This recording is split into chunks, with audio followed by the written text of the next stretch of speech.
You know exactly what this tastes like: sweet, tangy, and bright red. But if you were to travel back to the origin of ketchup, you wouldn't find a single tomato or a French fry anywhere in sight. In the 17th century, the word you would have heard was ketchup. It was a fermented fish sauce from Southeast Asia, brewed from salted fish and soybeans. British colonists traveling along ancient trade routes developed a taste for this dark, pungent liquid. They brought barrels of it back to Europe, where cooks spent the next century trying to replicate it using local ingredients like mushrooms, oysters, and walnuts. It took until 1812 for an American horticulturalist named James Mead to finally swap out the mushrooms and fish for a plant native to the Americas, the tomato. Mead published a recipe for tomato ketchup, but it fell completely flat. He was trying to sell a product made from an ingredient that most of Europe and North America was terrified to even touch. Early botanists made a critical error. Looking at the intricate stems and leaves of the tomato plant, they classified it in the same family as belladonna, or deadly nightshade. That scientific anxiety morphed into widespread panic. Wealthy European aristocrats were repeatedly dropping dead shortly after consuming the red fruit, earning it the nickname the poison apple. The deaths were real, but the tomatoes were innocent. Wealthy families ate their meals on pewter plates, which contained heavy amounts of lead. Tomatoes are highly acidic, and when their juice hit the metal, it rapidly leached lethal amounts of lead directly into the food.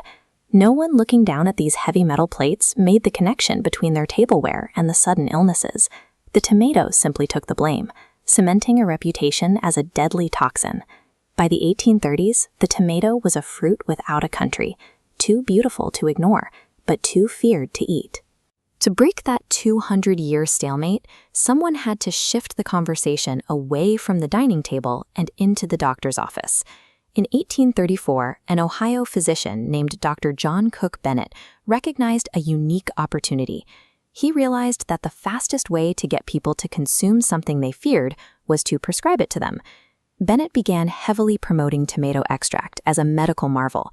He claimed his concoction could cure everything from chronic diarrhea and severe indigestion to jaundice and rheumatism. To legitimize these claims, Bennett physically transformed the product. He condensed the tomato sauce down into a concentrated powder, packed it into pills, and began selling it over the counter in pharmacies. The strategy worked flawlessly. Demand skyrocketed, and fraudsters immediately rushed into the market.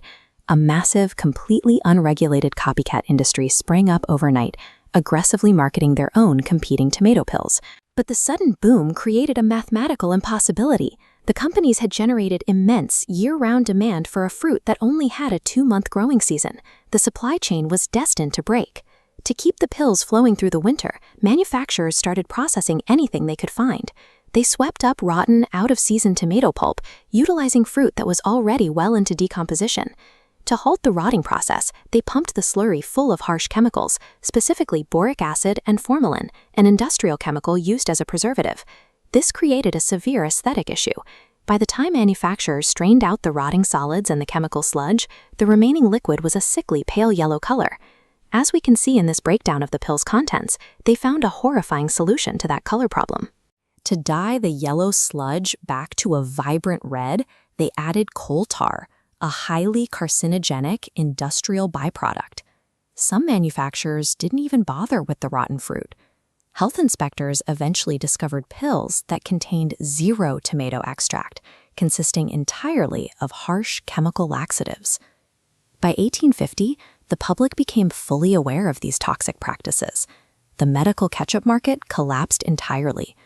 After a brief, hazardous stint as a miracle cure, the tomato was once again viewed as a verified poison.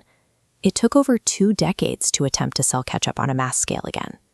In 1876, Henry Heinz entered a market where consumers were deeply and rightfully suspicious of anything containing tomatoes. To restore public trust, Heinz engineered a radically transparent recipe. He discarded the chemical sludge entirely, using only fresh, ripe tomatoes, distilled vinegar, brown sugar, salt, and spices. Heinz focused on a specific chemical balance. By using a high concentration of distilled vinegar and brown sugar, he created a natural preservative environment, rendering toxic additives like coal tar and formalin completely unnecessary. He even adjusted the marketing. Many of the toxic pills and liquids had been sold under the name Ketchup. Heinz intentionally spelled his product tomato ketchup to signal absolute purity to a traumatized public. Heinz's clean, transparent recipe was so successful, it became a foundational model for the sweeping pure food and drug regulations of the early 20th century. The red condiment on your table today is the result of this erratic history. A product that moved from a fish-based sauce to a feared poison, spent a decade as a fraudulent pharmaceutical, and eventually helped set the standard for how our government regulates the food we eat.